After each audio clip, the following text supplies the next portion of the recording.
জাতীয় সংসদ নির্বাচনে মনোনয়নপত্র জমার শেষ দিনে বিএনপির ভারপ্রাপ্ত চেয়ারম্যান তারেক রহমানের পক্ষে ঢাকা 17 আসনে মনোনয়নপত্র জমা দিয়েছেন দলটির 5 সদস্যের প্রতিনিধি দল। এ সময় উচ্ছ্বসিত নেতাকর্মীরা বলেন, বিপুল ভোটে বিজয়ী হয়ে তারেক রহমান হাল ধরবেন দেশের। তিনি দলমত নির্বিশেষে সকলের ভোটে তিনি নির্বাচিত হয়ে আগামী দিনে বাংলাদেশের প্রধানমন্ত্রী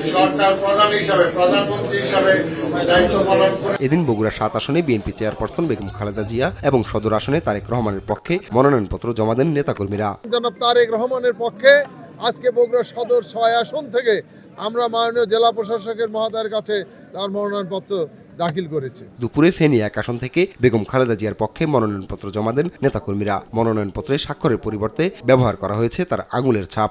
আমরা যারা মনোনীত প্রার্থী আমরা সবাই মিলে প্রথমে আমাদের দলীয় নেত্রী বেগম খালেদা জিয়ার মনোনয়নপত্র আমরা দাখিল করেছি।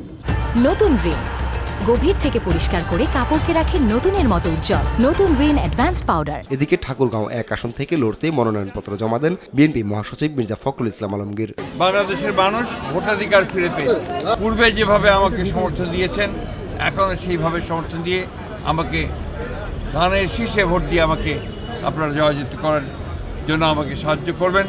চট্টগ্রাম 11 আসনের প্রার্থী আমির খসরু মাহমুদ চৌধুরী দলীয় নেতাকর্মীদের সঙ্গে নিয়ে জমা দেন মনোনয়নপত্র। আমরা গণতন্ত্রের পথে যাত্রা যে করেছি, আল্লাহর কাছে আমরা চাইবো যাতে আমরা এটা সফল হতে পারি, বাংলাদেশ যাতে আবার গণতন্ত্রের পথে ফিরে আসে।